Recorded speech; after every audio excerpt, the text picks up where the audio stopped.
are you? Teacher Tamires here. Welcome to our class. Bem-vindos à nossa aula, segundo ano. Espero que esteja tudo bem e quero saber se vocês estão preparados para dar continuidade à nossa primeira unidade. Yes or no? Yes. Então vamos lá. Trouxe aqui o checklist para vocês do que nós vamos fazer hoje. Vocês lembram que na aula passada a gente estudou sobre o verbinho would, a gente viu um pouquinho de gramática com a nossa música. Vocês conseguiram achar outras músicas com would? Conseguiram ver o significado delas? I hope so. Espero que sim. Então vamos para o que a gente vai ver hoje. Hoje nós vamos ver um pouquinho das técnicas de leitura, nós vamos relembrá-las. Vamos finalizar a unidade 1 com o nosso textinho, interpretação de texto e tudo mais. Aí vamos para o nosso exemplo, a gente vai resolver uma questão do caderno de atividades juntos e o restante vocês desenvolvem em casa como homework, tá bom? So let's start. Primeira coisa, reading techniques in English, as técnicas de leitura em inglês. Teacher, eu preciso traduzir todas as palavras de um texto para poder entender ele? Oh, no. Oh, no. Não preciso. Para isso que a gente tem as técnicas de leitura. Eu consigo entender um texto sem precisar traduzir todas as palavras que estão nele. Quais são essas técnicas, teacher? Cognatos e palavras repetidas. Vocês já estão meio carequinhas de saber, né? A gente tem o predictions, que é uma predição. A gente tem o skimming e temos o scanning. Vamos lá. Cognatos e palavras repetidas. Gente, vocês já sabem que cognatos são as palavras em inglês que se assemelham ao português, tanto na escrita quanto no significado. E as falsas cognatas são as que parecem, mas não são, né? Muito bem. Elas ajudam muito a gente a entender um texto em inglês, porque nos dão base, a gente consegue entender pelo menos a ideia geral de um texto só com base nos cognatos. E uma coisa muito importante também são as palavras repetidas, a gente consegue ver o assunto desse texto a partir dos cognatos, são as palavras parecidas com o português e também com a frequência dessas palavras no texto. Vamos lá, por exemplo, que a teacher trouxe aí. Acho que vocês estão reconhecendo esse texto, é o texto lá do nosso teste diagnóstico. Vamos lá. How do vaccines work? A gente já colocou em verdinho aí o vaccines, que parece com vacina e é mesmo. The body has many ways of defending itself against pathogens, disease-causing organisms. Tudo que está em verde aí são os cognatos, que vocês provavelmente conhecem. Skin, mucus, and cilia, microscopic hairs that move debris away from the lungs, all work as physical barriers to prevent pathogens from entering the body in the first place. When a pathogen does infect the body, our body's defenses called the immune system are triggered, and the pathogen is attacked and destroyed or overcome. E é isso aí. A gente tem várias palavrinhas que a gente já conhece que ajudam a gente a entender o sentido do texto, né? A gente tem tanto defending, pathogens, que são patogênios, causing, que é de causa, organisms, organismos, mucus, de muco mesmo, microscopic, move, que é mover. A gente tem physical e barriers, que é barreiras físicas, prevent, que é prevenir, pathogens aparecendo várias vezes. Eu numerei aí quantas vezes as palavras aparecem. O pathogens aparece 1, 2, 3, 4 times. Então, a gente já sabe que vai, pelo título também e pelas palavras que se repetem, a gente sabe que vai tratar de doenças. E como a gente está vendo aí, ó, defenses, como é que o corpo da gente se defende das doenças, né? Pois muito bem, é assim que os cognatos, as palavras repetidas, podem ajudar a gente em um texto. A partir dos cognatos e das palavras repetidas e do meu background knowledge, que são as palavras que eu já conheço, eu consigo fazer a prediction, eu consigo adivinhar, digamos assim, eu consigo prever o significado de palavras que eu não conheço, baseadas em palavras que eu já conheço e palavras que estão repetidas. Por exemplo, o mesmo trecho anterior do textinho lá do nosso caderno de atividades, tem essa palavrinha em vermelho aí, ó, disease. Eu posso não saber o que é ela, mas eu sei que o texto está falando de pathogens, sei que do lado dela tem organisms e tem causing.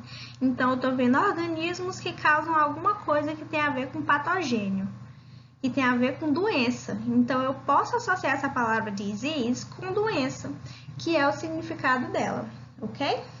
Então, é assim que a gente usa as palavras repetidas e os cognatos para fazer uma prediction.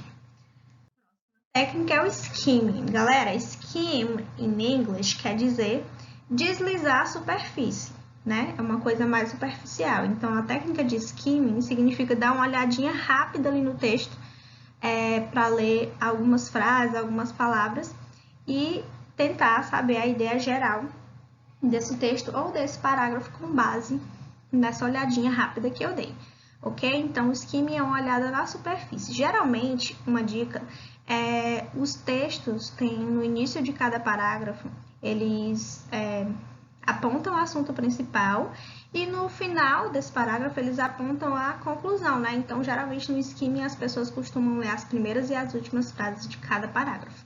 Vamos lá então ler esse texto aí, esse trechinho aí. When someone is vaccinated, they are very likely to be protected against the target disease, but not everyone can be vaccinated. People with underlying health conditions that weaken their immune system, such as cancer and HIV, or who have severe allergies to some vaccine components may not be able to get vaccinated with certain vaccines. Eu tô lendo assim como a gente leria na cabeça da gente, tá? These people can still be protected if they live in and amongst others who are vaccinated.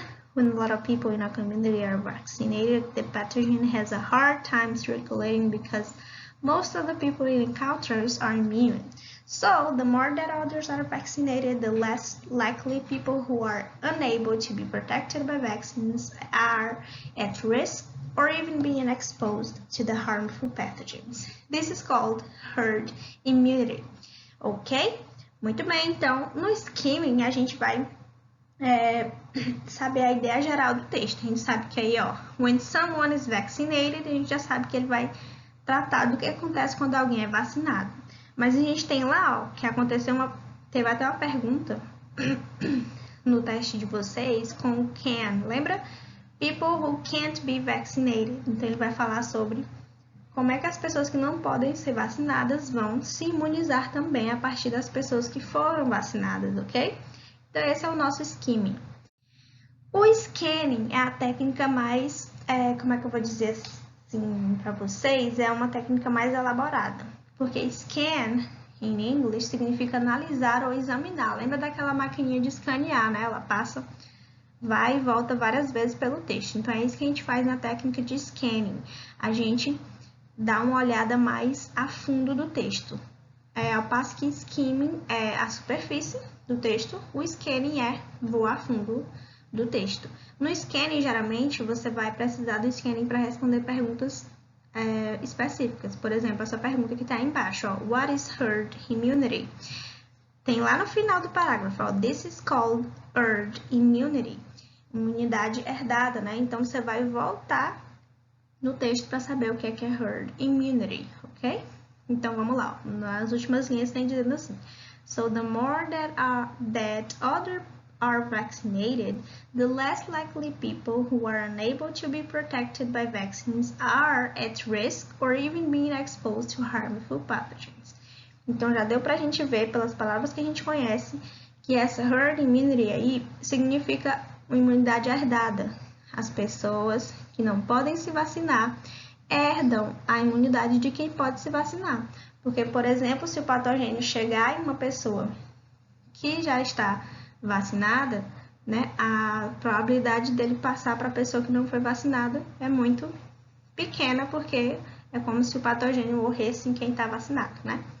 Então, para isso que serve o scanning, para a gente dar uma olhada mais funda no nosso texto. Dito isto, já demos uma pincelada, uma revisada nas nossas reading techniques, nas nossas técnicas de leitura. Vamos agora continuar a nossa Unity 1. O nome dela é Dreams and Goals. Sonhos e metas, como a gente viu na aula passada. A gente já viu a gramática, que é o would, e hoje a gente vai para o nosso Literature Jar. Tales. A gente vai ver o nosso texto hoje explorando um gênero literário específico chamado Tales, que são os nossos contos. Pode ser conto de fada, pode ser esse tipo de conto atual que a gente tem, do mesmo jeito que tem em português, temos em inglês também. Vamos lá para nossa reading practice, vamos ler o texto que tem lá no nosso caderno de atividades. Eu trouxe ele aqui para a gente dar uma olhada. Vamos lá então? É um conto, so I need you to pay attention. Acompanhe a leitura com a teacher. When you wish upon a star. A gente viu lá no começo no would que wish significa desejar, né? O que você desejaria a uma shooting star? Vocês lembram? Muito bem, pois vamos lá começar o nosso texto. Once upon a time, there was a little girl who loved to dream. She would, olha o would aí, she would wish upon stars and dream of the future. She would imagine great happiness and seek after new hope. In fact, the little girl spent most of her days wishing and dreaming and hoping for things that would make her life a little less ordinary. The more she dreamed, the better she felt, and the better she felt, the more she dreamed. Days, weeks, and months passed. The little girl continued to wish on stars and wait for the moment when one day her dreams would come true. However, the little girl was so preoccupied with her dreaming that opportunities passed her by like clouds on the horizon. One evening, when the sky was twinkling with little stars, she noticed something floating by her. It was a little boy, clutching desperately to a rope, which was attached to a sparkling star. Vamos para a nossa outra parte do texto. The little girl started in amazement before calling out desperately to the boy. Are you all right? The little boy smiled back whilst clutching onto the rope for dear life. What are you doing? The little girl exclaimed in wonderment. I am catching my wishing star, he replied. I'm going to make my wishes come true. The boy surely and steadily began climbing up the rope towards his star, and he continued to pass by the little girl. The little girl looked up in the sky at all the stars she had ever wished on. There were millions and millions of them, each one twinkling so brightly. Not one of those stars had ever fallen into her lap. Not one of her wishes had ever come true. This time she looked to a new star and made a new wish. She picked up a rope and with all her might threw it up into the sky.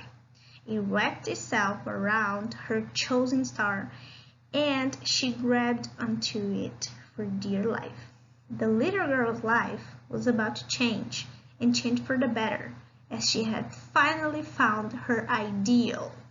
Muito bem, crianças, então a gente vai fazer o seguinte. A partir dessa leitura, vocês conseguiram identificar várias palavras repetidas, várias palavras que vocês já conhecem e várias cognatas, não foi? Pois muito que bem. A gente viu aí little girl, vocês já conhecem a palavra boy and girl, vocês conhecem a palavra star. Na aula passada a gente viu o wish e o dream, que significa dream, sonho, wish, desejar. A partir disso, dá uma pincelada nas características dos tales. Tales, characteristics. Quais são as características desse gênero literário? A gente tem a primeira frase do texto, foi Once upon a time. Esse Once upon a time é o famoso era uma vez aqui do português, tá, gente? A gente tem também nos tales, nos contos, a presença de characters, que são os nossos personagens. A gente tem também speeches, que são as falas. Elas podem vir tanto entre aspas quanto com travessãozinho. Remember? Muito bem. Uma coisa muito marcante também nos tales, nos contos, são os narradores. Narrator. Dito isto, vamos direto para o nosso exemplo. Aqui no nosso exemplo, a gente tem a primeira questãozinha do nosso caderno de atividades da unidade 1. Lendo o texto, tendo lido o texto, a pergunta é: Who are the characters of this tale? Quem são os personagens desse conto? Vamos lá. Let's answer. Vamos responder. Lembrando que personagens são as pessoas no texto que fazem ações durante o texto. Geralmente as falas são dos personagens. Então, a gente, diante disto, desta explicação, desta dica, vamos para as alternativas e vamos achar quem são os personagens desse conto. Letra A, letter A, the star and the girl. E aí, tem alguma estrela que participa da história? Letter B, only stars, os personagens são só as estrelas. Letter C, the little girl and the little boy, a garotinha e o garotinho. Letter D, dreams and goals, os sonhos e as metas da garota ou do garoto.